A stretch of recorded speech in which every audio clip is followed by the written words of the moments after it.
আসসালামু আলাইকুম। আজকের বাংলা নিউজে আপনাকে জানাচ্ছি স্বাগত। এখন শুনবেন সংবাদ শিরোনাম। আমাদের সংবাদটি যদি ভালো লাগে লাইক কমেন্ট শেয়ার দিয়ে জানিয়ে দিন আপনার মতামত। ফিলিস্তিনিদের মানব ঢাল হিসেবে ব্যবহার করেছে ইসরায়েল। ন্যাটো রাশিয়া যুদ্ধ অনিবার্য, সার্বিয়ার প্রেসিডেন্ট। ইরান ক্ষেপণাস্ত্রের পাল্লা সীমিত করবে না, আইআরজিসি। মহাকাশে পারমাণবিক অস্ত্র মজুত করছে রাশিয়া, ম্যাক্রো।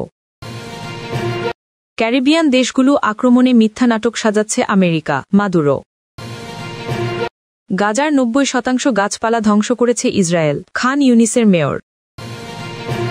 ফিলিস্তিনিদের মানব ঢাল হিসেবে ব্যবহার করেছে ইসরায়েল। গাজায় সামরিক অভিযানের সময় ইসরায়েলি কর্মকর্তারা ফিলিস্তিনিদের মানব ঢাল হিসেবে ব্যবহার করেছে এমন চাঞ্চল্যকর গোয়েন্দা তথ্য গত বছর সংগ্রহ করে যুক্তরাষ্ট্র। এই কৌশল অবলম্বন করে ইসরায়েলি সেনারা ফিলিস্তিনিদের গাজার টানেলগুলোর ভেতরে ঢুকিয়ে দিয়েছিল, যে টানেলগুলো সম্ভাব্য বিস্ফোরকে মোড়া থাকতে পারে বলে ইসরায়েলিরা সন্দেহ করেছিল। বিষয়টি সম্পর্কে অবগত দুজন সাবেক মার্কিন কর্মকর্তা এই খবর নিশ্চিত করেছেন। সাবেক মার্কিন প্রেসিডেন্ট জো বাইডেন প্রশাসনের শেষ সপ্তাহগুলোতে এই তথ্য হোয়াইট হাউসকে জানানো হয়েছে। গোয়েন্দা সংস্থা তথ্য বিশ্লেষণ করেছিল বলেও কর্মকর্তারা জানান। আন্তর্জাতিক আইন অনুযায়ী সামরিক কার্যক্রমে বেসামরিক নাগরিককে মানব ঢাল হিসেবে ব্যবহার করা সম্পূর্ণ নিষিদ্ধ।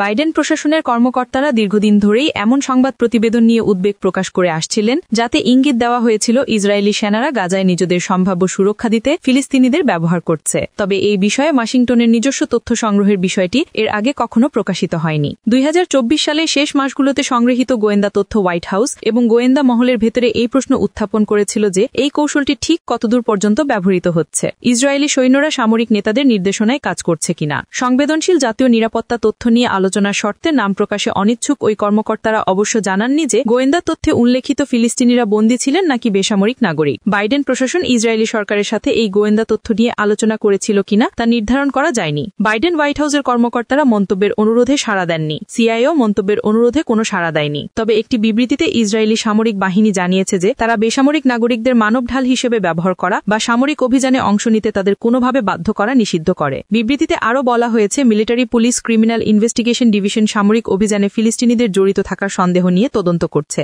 ইসরায়েলি সরকার যুক্তরাষ্ট্রের সাথে এই গোয়েন্দা তথ্য নিয়ে আলোচনা করেছে কিনা সেই প্রশ্নের উত্তর দেয়নি।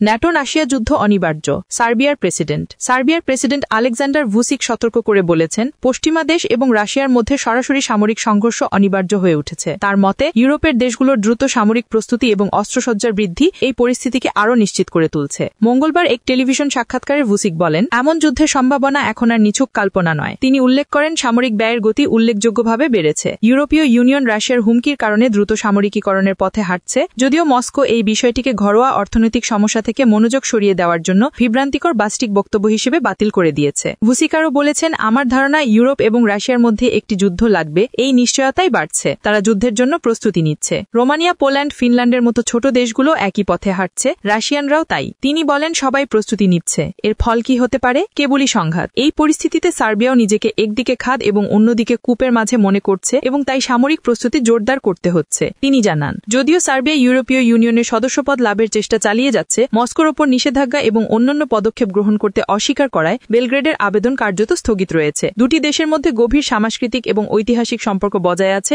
এবং রাশিয়া সার্বিয়ার একটি অন্যতম প্রধান জ্বালানি সরবরাহকারী। অন্যদিকে মস্কো বারবার অভিযোগ করেছে, ন্যাটো এবং ইইউ ক্রমাগত সম্প্রসারণের মাধ্যমে ইউরোপে অস্থিতিশীল সৃষ্টি করছে। ইরান ক্ষেপণাস্ত্রের পাল্লা সীমিত করবে না, আইআরজিসি। ইসলামী বিপ্লবী গার্ড কোরের আইআরজিসি এর ডেপুটি কমান্ডার ইন চিফ বলেছেন, প্রতিরক্ষা সক্ষমতা আগের চেয়েও বেশি উন্নত, ভবিষ্যতে আরও বাড়ানো হবে, তা কেবল বাড়তেই থাকবে। তিনি স্পষ্ট জানিয়েছেন, ইরান ব্যালিস্টিক ক্ষেপণাস্ত্রের পাল্লা সীমিত করবে না, বরং এই বিষয়ে অগ্রগতি অব্যাহত থাকবে। আইআরজিসি এরোস্পেস ফোর্সের শহীদদের স্মরণ অনুষ্ঠানে বক্তব্য রাখার সময় deputy commander in chief brigadier general Ali ফাদাবি ইরানের ব্যালিস্টিক ক্ষেপণাস্ত্রের পাল্লা সীমিত করার বিষয়ে শত্রুদের দাবিকে মূর্খদের মতামত বলে উড়িয়ে দেন। তিনি উল্লেখ করেন, ইরানের ক্ষেপণাস্ত্র পাল্লার কাঠামো প্রয়াত ইমাম খোমেনি কর্তৃক সংজ্ঞায়িত হয়েছিল। এর সঙ্গে আইআরজিসির সক্ষমতার কোনো সীমাবদ্ধতার সম্পর্ক নেই। ফাদাবি দৃঢ়তার সাথে বলেন, আইআরজিসি একটি গতিশীল এবং উন্নত সংস্থা, যা তার অগ্রগতির পথে দৃঢ়ভাবে অবিচল রয়েছে। তিনি শহীদ হাসান তেহরানি মোগাদ্দাম এবং অন্যান্য এরোস্পেস শহীদদের প্রচেষ্টারও প্রশংসা করেন, যারা ইরানের ক্ষেপণাস্ত্র শিল্পের অগ্রগতিতে গুরুত্বপূর্ণ অবদান রেখেছিলেন। এই প্রসঙ্গে তিনি বলেন, যখন আল্লাহ দেখেন যে আমরা আমাদের দায়িত্ব পালন করছি, তখন তিনি আমাদের বিজয় দান করেন। চলতি সপ্তাহের গোড়ার দিকে ইরানের সুপ্রিম ন্যাশনাল সিকিউরিটি কাউন্সিলের সেক্রেটারি আলী লারিজানি জোর দিয়েছিলেন যে দেশের ক্ষেপণাস্ত্র কর্মসূচি পশ্চিমাদের বিবেচ্য বিষয় নয়। তিনি আরও উল্লেখ করেন, এই ধরনের বিষয় উত্থাপন করা মার্কিন যুক্তরাষ্ট্র এবং নির্দিষ্ট কিছু ইউরোপীয় দেশের আধিপত্যবাদী নীতি প্রকাশ করে। মহাকাশে পারমাণবিক অস্ত্র মজুত করছে রাশিয়া। ম্যাক্রো। ফরাসি প্রেসিডেন্ট ইমানুয়েল ম্যাক্রো বলেছেন, আগামীর যুদ্ধক্ষেত্র হবে মহাকাশ। ফ্রান্সের মহাকাশ ও বিমান চলাচল কেন্দ্র তুলুসে এক সংবাদ সম্মেলনে তিনি এই মন্তব্য করেন বলে খবর দিয়েছে বার্তা সংস্থা এএফপি। ম্যাক্রো অভিযোগ করেন, 2022 সালে ইউক্রেনে আক্রমণ শুরু করার পর রাশিয়া মহাকাশ থেকে গুপ্তচর কার্যক্রম পরিচালনা করছে। তার দাবি, বেশ কিছুদিন ধরেই রুশ মহাকাশ যানগুলো ফরাসি উপগ্রহগুলোকে পর্যবেক্ষণ করছে। ফরাসি প্রেসিডেন্ট আরও অভিযোগ করেছেন, ফরাসি মহাকাশ স্থাপনাগুলো ব্যাপক জিপিএস সিগন্যাল জ্যাম এবং সাইবার আক্রমণের শিকার হয়েছে। রাশিয়ার এ ধরনের কার্যকলাপকে হুমকি অভিহিত করে তিনি ফ্রান্সের সামরিক কার্যকলাপকে মহাকাশে বিস্তৃত করার ওপর জোর দেন। ম্যাক্রো তার বক্তব্যে রাশিয়া মহাকাশে পারমাণবিক অস্ত্র মজুত করছে বলে ইঙ্গিত দিয়ে এটাকে সমগ্র বিশ্বের জন্য বিপর্যয় বলে উল্লেখ করেন। এর মোকাবেলায় 2030 সাল পর্যন্ত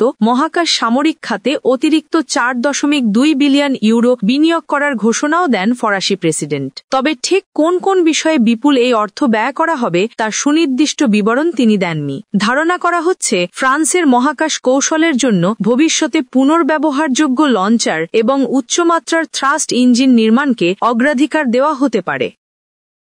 ক্যারিবিয়ান দেশগুলো আক্রমণে মিথ্যা নাটক সাজাচ্ছে আমেরিকা।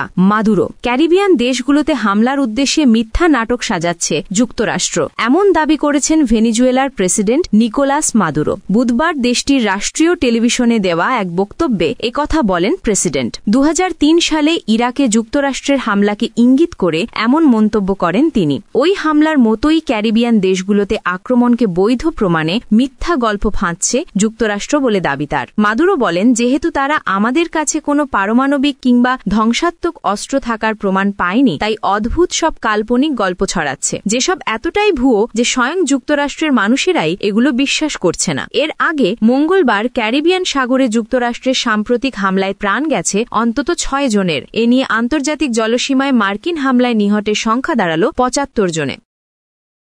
গাজার 90% গাছপালা ধ্বংস করেছে ইসরায়েল, খান ইউনিসের মেয়র। ইসরায়েলি দখলদার বাহিনীর তাণ্ডবে ফিলিস্তিনের অবরুদ্ধ গাজা অঞ্চলের 90%-এরও বেশি গাছপালা ধ্বংস হয়ে গেছে। বৃহস্পতিবার 13 নভেম্বর আল জাজিরাকে দেওয়া এক সাক্ষাৎকারে গাজার দক্ষিণাঞ্চলীয় শহর খান ইউনিসের মেয়র আলা আল বাত্তা এই তথ্য জানিয়েছেন। তিনি বলেন, অঞ্চল জুড়ে ইসরায়েলি আক্রমণের ফলে বেশিরভাগ গাছপালা নিশ্চিহ্ন হয়ে গেছে। সঠিক বর্জ্য নিষ্কাশনের জন্য ল্যান্ডফিলে প্রবেশ করাই কঠিন হয়ে পড়েছে। মেয়র আলা আল বাত্তা আরও বলেন, আমরা একটি সত্যিকারের বিপর্যয়ের মুখোমুখি হচ্ছি, এর ফলে রোগ এবং মহামারী ছড়িয়ে পড়ছে। এদিকে 2 বছরের ইসরায়েলি গণহত্যা যুদ্ধে গাজায় নিহতের সংখ্যা 69,000 ছাড়িয়ে গেছে। একই সময়ে 1,70,000-এরও বেশি মানুষ আহত হয়েছে। অনেকেই ধ্বংসস্তূপের নিচে চাপা পড়ে আছেন। চলতি বছরের শুরুতেও একটি যুদ্ধবিরতি ভঙ্গ করে ইসরায়েল গত 27 মে থেকে গাজায় পৃথক সাহায্য বিতরণ উদ্যোগ শুরু করেছিল। এই পদক্ষেপের পর অঞ্চলটিতে দুর্ভিক্ষ প্রকট হয়ে ওঠে। ইসরায়েলি বাহিনী খাদ্য বিতরণ কেন্দ্রের কাছে জড়ো হওয়া ফিলিস্তিনিদের ওপরও গুলি চালিয়ে যায়। এর ফলে শত শত মানুষ নিহত হয় এবং সেই সঙ্গে দুর্ভিক্ষে শিশুসহ বহু মানুষের মৃত্যু হয়।